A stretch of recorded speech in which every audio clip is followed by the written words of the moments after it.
درود دوستانی عزیز. با درجه در دوشنبه برف شدید بریده است که برای برآمدن از خانه حتما لباس غلظ پوشید.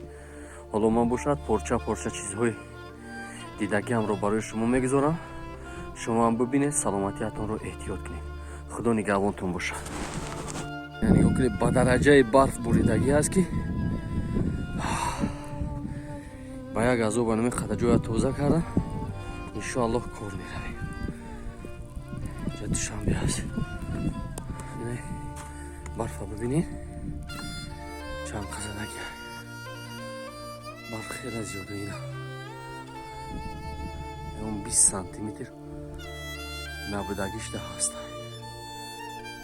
باور کنید وزیر این جای توزه کردن.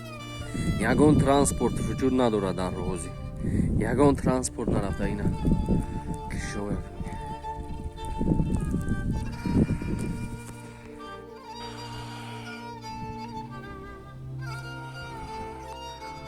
اینا پایین دوشنبه تگین زیر قرار داریم. چند قدر بلندی برف